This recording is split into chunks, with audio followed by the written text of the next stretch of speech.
Water beach சபையின் போதகராய் Spurgeon 1850ஆம் ஆண்டு கோடை காலத்தில் ஸ்பர்ஜன் கேம்பிரிட்ஜ் பட்டணத்திற்கு வந்து மிஸ்டர் லீடிங் என்பவர் ஆரம்பித்திருந்த பள்ளியில் ஆசிரியராகச் சேர்ந்தார்.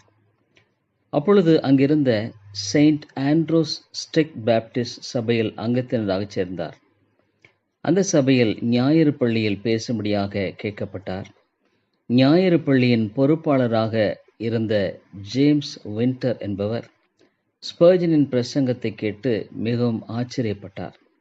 மேலும் அவரை கிராம ஊழியங்களில் உபயோகப்படுத்தப்பட வேண்டும் என்று அதிக ஆவல் கொண்டார். ஒரு நாள் மாலை டவர்ஷாம் என்ற இடத்தில் ஸ்பர்ஜன் பிரசங்கிக்க வேண்டும் என்று ஜேம்ஸ் வின்டர் விரும்பினார். அவர் ஸ்பர்ஜனிடம், நேரடியாக நீங்கள் டவர்ஷாம் கிராமத்தில் பிரசங்கிக்க வேண்டும் என்று சொல்லாமல், ஒரு வாலிபன் அந்த இடத்தில் இன்று பிரசங்கிப்பார் என்று மட்டுமே சொல்லி ஸ்பர்ஜனை மற்றொரு வாலிபனோடு அனுப்பினார். அன்று அந்த வாலிபன் அங்கு பிரசங்கிக்கப் போகிறார் என்று ஸ்பர்ஜன் எண்ணிக்கொண்டு இருவருமாக நடந்து போனார்கள்.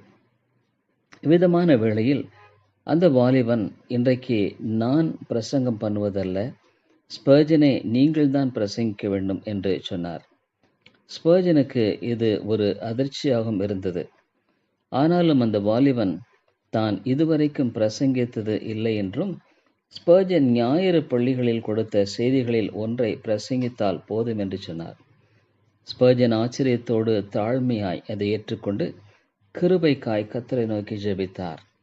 அவர்கள் இருவருமாய் பிரசங்கிக்கும்படியான இடத்தை வந்து சேர்ந்தார்கள். அது ஒரு எளிமையான கூரை கட்டிடமாய் இருந்தது. அந்த ஆலயம் அநேக எளிய விவசாயிகளும் அவருடைய மனைவி பிள்ளைகளுமாய் அங்கே கூடியிருந்தார்கள். அந்நாளில் ஸ்பர்ஜன் அவரை விசுவாசிக்கிறவர்களுக்கு அவர் விலையேற பெற்றவர் என்ற தலைப்பில் கிறிஸ்துவின் மகிமையையும் கிருபையும் குறித்து பேசினார். அதை கேட்ட மக்கள் அதிகமாய் ஆசீர்வதிக்கப்பட்டு அவர் மறுபடியும் வந்து தங்களுக்கு போதிக்கும்படியாக கேட்டுக்கொண்டார்கள்.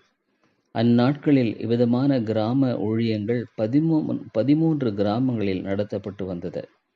ஸ்பர்ஜன் அந்த கிராமங்களில் பிரசங்கிக்கும்படியாக அனுப்பப்பட்டார். அவர் சென்ற இடங்களிலெல்லாம் அவர் மறுபடியுமாக வந்து போதிக்க வேண்டும் என்று கேட்டுக்கொள்ளப்பட்டார். ஸ்பர்ஜன் அந்த கிராமங்களுக்கு ஊழியம் செய்யும்படியாக 3 முதல் 8 மைல்கள் தூரம் நடந்து செல்வதுண்டு. மழை கோட்டை அணிந்து எண்ணெய் கைவிளக்கை பிடித்து கொண்டு மாலை இரவு நேரங்களில் ஸ்பர்ஜன் மிகுந்த மகிழ்ச்சியோடு பிரசங்கிக்கும்படி அந்த கிராமங்களுக்கு சென்று வந்தார். எளிய கிராம மக்கள் மத்தியில் செய்த இந்த ஊழியம் மிகவும் நல்ல பலனை அளிக்கிறதாக இருந்தது. 1851ஆம் ஆண்டு அக்டோபர் மாதம் வாட்டர் பீச் என்ற கிராமத்தில் ஒரு ஞாயிறு ஸ்பர்ஜன் பிரசங்கிக்கச் சென்றார்.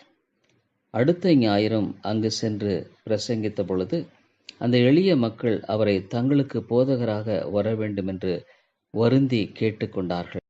ஏனென்றால் அந்த சபையில் போதகர் இல்லாமல் இருந்தது. தேவன் ஊழியத்திற்கு தன்னை அழைக்கிறார் என்ற நிச்சயத்தோடும் அந்த கிராமத்தின் தேவை பெரிதாய் இருக்கிறது என்பதையும் கண்ட ஸ்பர்ஜன் அதை தாழ்மையாக ஏற்றுக்கொண்டார். அப்பொழுது ஸ்பர்ஜனுக்கு வயது 17. அவர் வேலை செய்து வந்த பள்ளியிலிருந்து ராஜினாமா செய்துவிட்டு வாட்டர் பீச் கிராமத்தில் இருந்த சபையின் போதகரானார். மேலும் சுற்றிலும் இருந்த அநேக கிராமங்களில் சென்று தேவனுடைய வார்த்தையை பிரசங்கித்தார். அவர் வாட்டர் பீச் சபையில் போதகராக பணியேற்ற போது அந்த ஆலயம் ஒரு சிறிய கூரை கட்டிடமாயிருந்தது. அதில் 40 பேர் ஆராதனைக்கு கூடி வந்தார்கள். ஸ்பர்ஜன் செய்யும் பிரசங்களை கேட்கும்படி சுற்றிலும் இருந்த கிராமங்களிலிருந்து அநேக மக்கள் வர ஆரம்பித்தார்கள். சிறிது காலத்திற்குள்ளாகவே 400க்கும் அதிகமான மக்கள் தேவனுடைய வார்த்தையை கேட்கும்படி அந்த ஆலயத்தில் கூடி வந்தார்கள். ஆலயத்தில் இடம் போதாதிருந்ததினால் அநேகர் தேவனுடைய வார்த்தையை வெளியே நின்று கேட்டார்கள். தேவனுடைய வார்த்தையை எளிமையாகவும் மக்களின் தேவையை அறிந்து அவைகள் சந்திக்கப்பட ஏற்ற முறையில் செய்யப்பட்ட ஸ்பர்ஜனின் பிரசங்கங்கள் அநேகருடைய இருதயத்தை தொட்டது. அந்த மக்களை கனிவோடும் அன்போடும் நேசித்து அவர்களுக்கு ஊழியம் செய்தார். அந்த முழு கிராமமுமே ஒரு பெரிய மாற்றத்திற்குள்ளாயிற்று. ஸ்பர்ஜன் அந்த கிராமத்தில் ஊழியம் செய்ய வருகிறதற்கு முன் அது அக்கிரமம் பாவம் நிறைந்த ஒரு கிராமமாக காணப்பட்டது. அது இங்கிலாந்தில் மிக மோசமான கிராமங்களில் ஒன்று என்று சொல்லப்பட்டது. அங்கு திருட்டும் பொய்யும் பித்தலாட்டமும் மலிந்து காணப்பட்டன. தேவனுடைய வார்த்தையை ஸ்பர்ஜன் அந்த கிராமத்தில் பிரசங்கித்த பொழுது குடிகாரர்களும் மிக மோசமான குணமுள்ளவர்களும் மனம் திரும்பினார்கள்.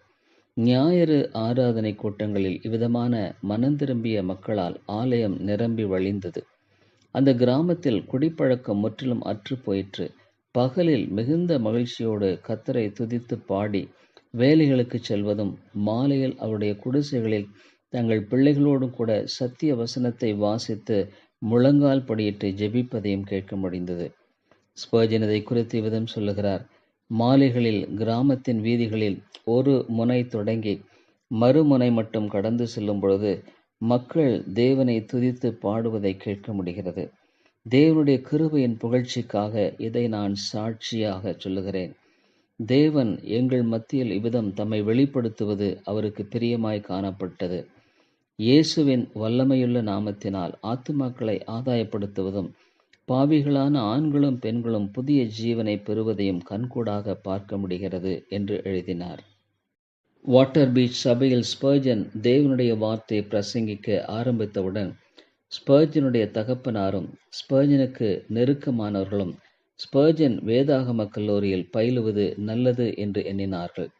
ஆனால் ஸ்பர்ஜன் வேதாகம கல்லூரியில் தாம் படிப்பதற்கான தேவ வழிநடத்துதல் என்பது இருப்பதாக உணர முடியவில்லை.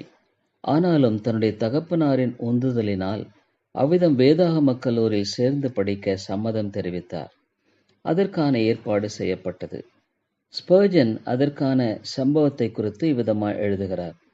ரீஜென்ட் பார்க் வேதாகம கல்லூரி ஆசிரியர் டாக்டர் ஆங்கஸ் அந்த சமயம் கேம்பிரிட்ஜ் வந்தார்.